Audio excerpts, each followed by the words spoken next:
but while we're talking e-commerce, Kyle says, I read recently that Amazon is developing a service to compete directly with Temu and Shein.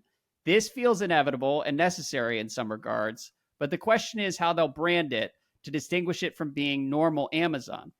What do you see as the best path forward for Amazon, both in fending off Temu and retaining their customer base's loyalty?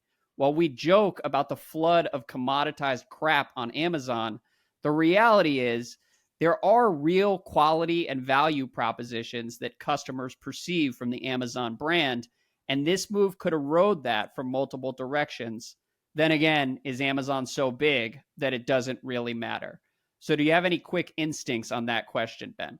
Well, my favorite take on this, and I can't remember who came up with this, but it might have been, I think it was Modest Proposal on Twitter, a great follow, is that Amazon is, so to back up, Temu and Shein take advantage of this customs rule that is basically, I think it's $800 or less. Right. Yeah, you don't have to pay customs on a package. And the reason this exists is just like, make life easy. Like if you imagine if every single item coming administering over borders, the duties regime would be a nightmare for the U.S. government. That's right. Just like it's a sheer sort of, and this isn't a critique. It's like just think about reality. How many packages pass over borders? If every single one had to have duty and you had to attend to it and all these sorts of things, it would be very difficult. So there's an exemption that if it's under $800, you don't have to pay duty.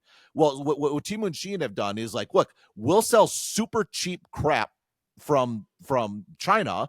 And part of the reason it'll be so cheap is we're not going to bear shipping costs. We're not going to bear inventory costs in the U.S. to hold it in a U.S. warehouse. We'll just have it in China. We might even make it to order. Or if we store it, we'll store it somewhere where it's sort of much cheaper to sort of store it. Then when you buy it, we'll ship it, and we'll ship it on the cheapest way sort of possible, sort of tacked on in an extra container and a shipper. So it'll take like 2 weeks for you to get it or whatever it might be. I mean, maybe something go, I don't know exactly how they go, but it takes like 10 days or 14 days to sort of get these items. But because of we don't have to pay duty on it, we can just send them one by one. And we can take advantage. It's sort of like arbitrage on this sort of system. The arbitrage on the is. And I'll just add that I just looked this up in the Wall Street Journal as we're talking. In 2023, about 1 billion such packages entered the U.S. that way, mostly from China. And Temu and Shein likely accounted for nearly a third of de minimis shipments. So again, they're using this to great effect, and it's a core part of their strategy for the United States market. Right. And so from Amazon, none of this is particularly attractive, like, because their whole differentiation or their increase. So Amazon's traditional differentiation is sort of being the storefront where people go, where this search sort of starts. They are the aggregator in many respects of sort of e-commerce and of shopping. And because of that, we've talked about this on the podcast, they get third-party merchants to come on their terms. And the third-party merchants complain and say Amazon's being mean to us and charging us all these fees. And my response, because I'm mean, is like, look, you can set up a website and sell directly to consumers. Oh, you don't want to do that? Oh, why? Because Amazon's giving you all your consumers, right? There was, by the way, I don't think it's on the rundown, there was an interesting case that just came down this week about how Amazon being responsible for notifying customers of product recalls and helping sort of like details about that. Where and do they fit in that chain? Yeah. Which, by the way, in Amazon's whole bit on here was like, look, we're not a distributor. We're like the third-party merchants that are selling. They're the ones that are selling to it. It's funny because it casts back to some of the App Store sort of discussions where Apple acts like they're the seller in every case. Because, oh no, developers are selling to you. We're not involved. A very convenient there's a problem. Sort of, I think both Apple and Amazon are full of crap in this regard, and I actually agree with this particular decision. But in this case, yes, that is Amazon. So Amazon adding on this capability for sellers to sell like this, you can understand why they want to do it, because they want to preserve their position as the place people go to buy stuff. They don't want people to go to Temu or Shein. They want to be able to get the same stuff on Amazon because that will benefit the rest of their business.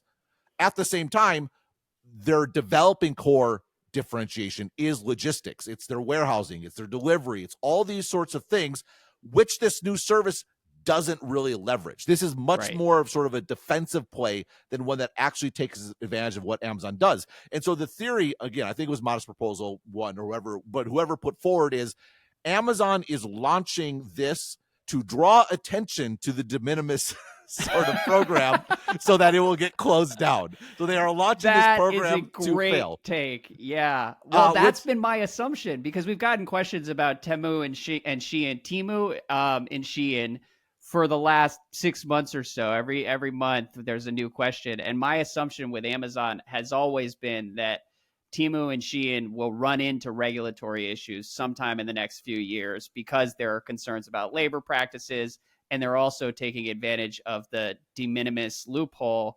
And so I would just bet that Amazon can wait them out and be fine, and it doesn't pose any meaningful long-term threat to their business. But I love the proposal that may or may not have come from Modest Proposal on Twitter, that this is just a elaborate scheme to highlight this massive loophole.